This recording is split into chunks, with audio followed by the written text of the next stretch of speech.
안녕하세요. 양스텔라입니다. 오늘도 함께 해주셔서 감사합니다. 운전 경력이 오래된 분들도 잘 모르는 교통법규 위반 범칙금 11가지에 대해서 설명드리겠습니다. 여러분들은 11가지 중에 얼마나 알고 있는지 테스트해보시고 모르셨다면 알아두셨다가 벌금 내는 일이 없도록 했으면 좋겠고 11가지 중에 몇 개를 알고 있었고 모르고 있었는지 댓글로 남겨주시면 감사하겠습니다. 첫 번째는 요즘 유행하고 있는 유럽식 번호판 스티커입니다. 번호판을 가리지 않더라도 번호판 여백에 장식 용 스티커나 유럽 스타일로 번호판 스티커를 붙이면 과태료 50만 원이 부과됩니다. 인터넷에서 5천 원이면 살 수 있지만 잘못하면 100배의 과태료를 내야 하는데요. 1년 이내에 2차 적발 시에는 150만 원, 2차 이상 적발되는 경우에는 250만 원의 과태료가 부과됩니다. 사실 도로에서 흔하게 볼 수 있어서 과태료 부과 대상인 줄 모르는 분들이 대부분일 거라 생각합니다. 경찰들이 일부러 이런 스티커 하나하나 단속하지 않을 수는 있어도 스마트 국민 제보 앱으로 다른 운전자나 보행자들이 신고할 수도 있습니다.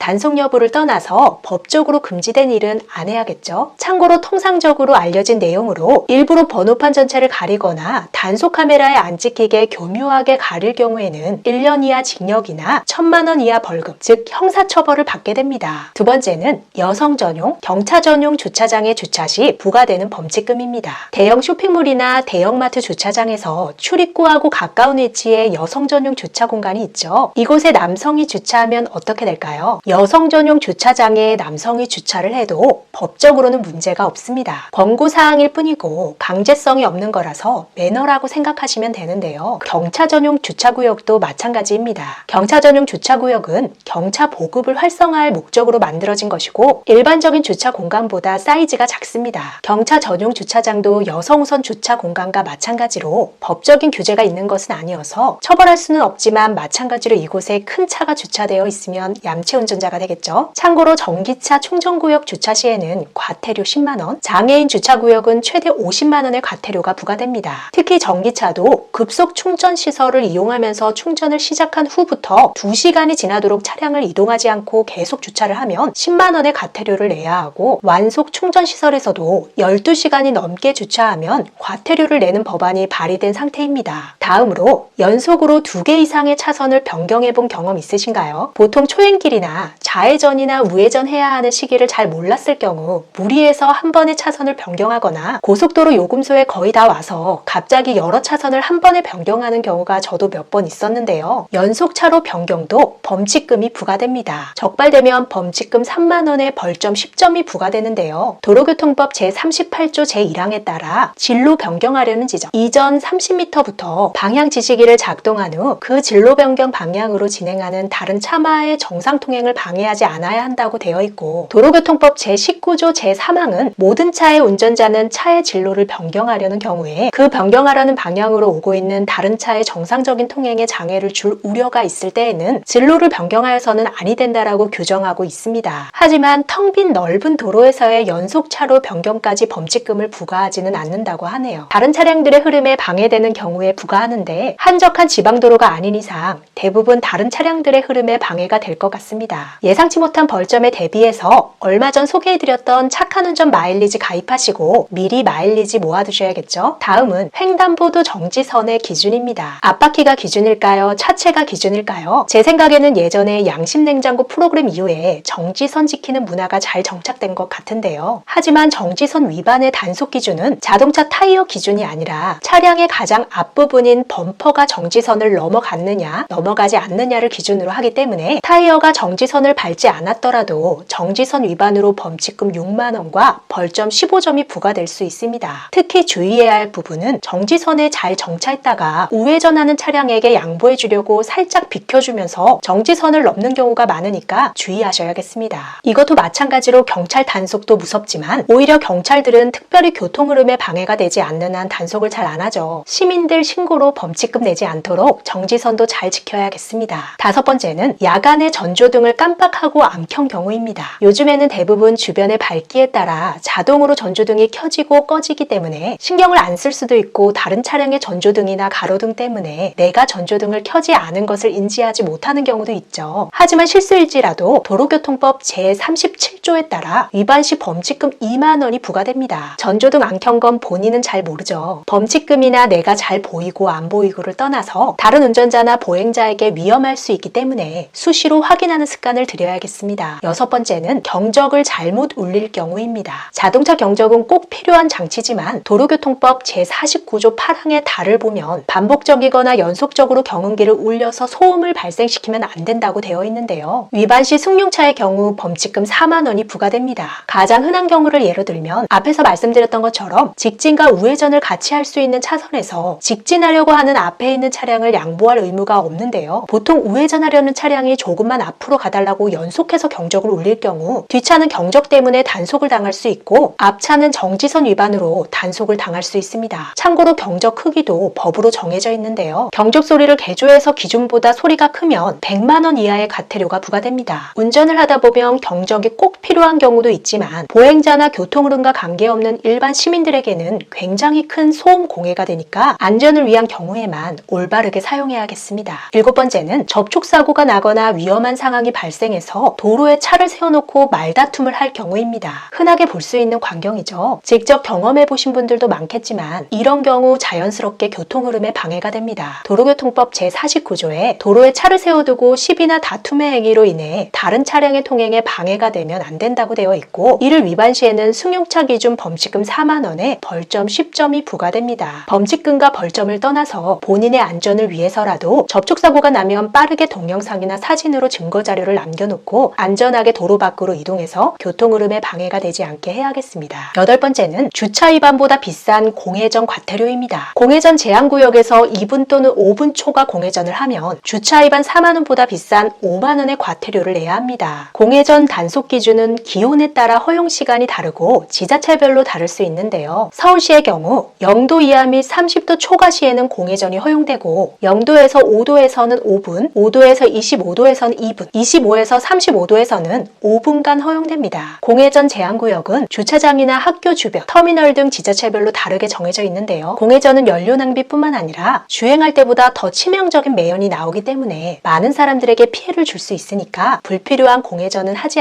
않아야겠습니다. 아홉 번째로 고인물을 튀게 했을 경우에도 과태료 2만 원이 부과됩니다. 도로교통법 49조 제1항 1조를 보면 물이 고인 곳을 운행할 때에는 고인물을 튀게 하여 다른 사람에게 피해를 주는 일이 없도록 할 것이라고 나와 있는데요. 정부에는 과태료를 내야 하고 피해를 당한 사람에게는 피해 보상을 해줘야 합니다. 피해를 당한 사람은 해당 장소와 일시, 운행 방향, 차량 번호를 빠르게 기억하시거나 증거가 될 만한 자료를 관할 경찰서에 제출하시면 피해 보상을 받을 수 있습니다. 열 번째는 애완동물을 안고 운전하는 경우입니다. 위험한 일이겠지만 종종 보게 되는데요. 도로교통법 제39조 5항을 보면 모든 차의 운전자는 영유아나 동물을 안고 운전장치를 조작하거나 운전석 주변에 물건을 실는 등 안전에 지장을 줄 우려가 있는 상태로 운전하여서는 아니 된다 라고 나와 있는데요. 이를 어길 경우 4만 원의 범칙금이 부과됩니다. 마지막으로 자전거를 타고 인도를 달리거나 횡단보도를 건널 경우입니다. 자전거는 도로, 인도, 횡단보도 구분 없이 자유롭게 잘 다니지만 사실 자전거를 타고 인도를 다니거나 횡단보도를 건너는 것은 불법입니다. 적발 시 범칙금 3만 원이 부과되는데요. 특이한 점은 만 13세 미만, 만 65세 이상은 인도 주행이 가능하고 그 외의 경우에는 인도에서 자전거를 끌고 다녀야 합니다. 자전거 전용 도로가 부족하고 도로는 위험해서 조금 개선이 필요해 보이지만 자전거 타시는 분들은 꼭 아셔야겠습니다.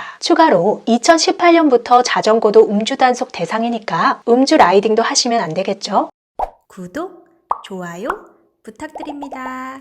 끝까지 시청해주셔서 감사합니다. 영상이 유익했다면 주변 분들에게 공유해 주시고 다음 영상에서 우리 또 만나요. 오늘도 행복하세요.